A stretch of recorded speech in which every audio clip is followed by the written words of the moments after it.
ഈ ശേഷിക്കുന്ന 5 ദിവസങ്ങളെങ്കിലും നാം ഓരോരുത്തരും ഉപയോഗപ്പെടുത്തുക. കഴിഞ്ഞ ദിവസങ്ങളിൽ നല്ല രൂപത്തിൽ ചെയ്തവരാണെങ്കിൽ ഇനിയും അത് തുടരുക, വർദ്ധിപ്പിക്കുക.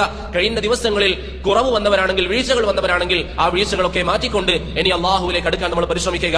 ഇമാം ഇബ്നുൽ ജൗസി റഹിമഹുല്ലാ അദ്ദേഹത്തിന്റെ ചില ഗ്രന്ഥങ്ങളിൽ പറയുന്നതായി കാണാം, കുതിരപ്പന്തയത്തിൽ, കുതിരയുടെ പടയോട്ടത്തിൽ അവർ പരസ്പരം മത്സരം വെക്കുമ്പോൾ ലക്ഷ്യത്തിലെത്താനാകുമ്പോഴാണ് കുതിര അമിത വേഗതയിൽ യാത്ര ചെയ്യുക. അതുവരെ ഒരുപക്ഷെ കുതിര മല്ലയായിരിക്കും യാത്ര ചെയ്യുന്നത്. ലക്ഷ്യത്തിലെത്തുമ്പോൾ കുതിര അതിന്റെ വേഗത കൂട്ടും. ഒരു കാരണവശാലും കുതിരയെ പോലെ ബുദ്ധിയുള്ള കുതിര നമ്മളെക്കാളും ബുദ്ധിയുള്ളവരാകാതിരിക്കാൻ നാം ഓരോരുത്തരും പരിശ്രമിക്കുക. കുതിര പോലും അങ്ങനെ ചെയ്യുന്നുണ്ടെങ്കിൽ ബുദ്ധിയുള്ള, വിവേകമുള്ള മനുഷ്യരായ നമ്മെ സംബന്ധിച്ചിടത്തോളം എന്തുകൊണ്ടും നാം പരിശ്രമിക്കാൻ കൂടുതൽ ബാധ്യസ്ഥരാണ്. അതുകൊണ്ട് സഹോദരങ്ങളെ, നമ്മുടെ തുടക്കത്തിൽ എത്ര തന്നെ വീഴ്ചകൾ വന്നിട്ടുണ്ടെങ്കിലും ശേഷിക്കുന്ന ദിവസത്തിൽ ലക്ഷ്യത്തിലേക്ക് എത്തുമ്പോഴേക്ക് ഏറ്റവും നല്ല രൂപത്തിൽ റമദാനിനെ വിട പറയാൻ നമുക്ക് ഓരോരുത്തർക്കും സാധിക്കേണ്ടതുണ്ട്. റസൂലുള്ളാഹി സ്വല്ലല്ലാഹു അലൈഹി വസല്ലം പറഞ്ഞു, അൽ അഅമാലു ബിൽ ഖവാതീം.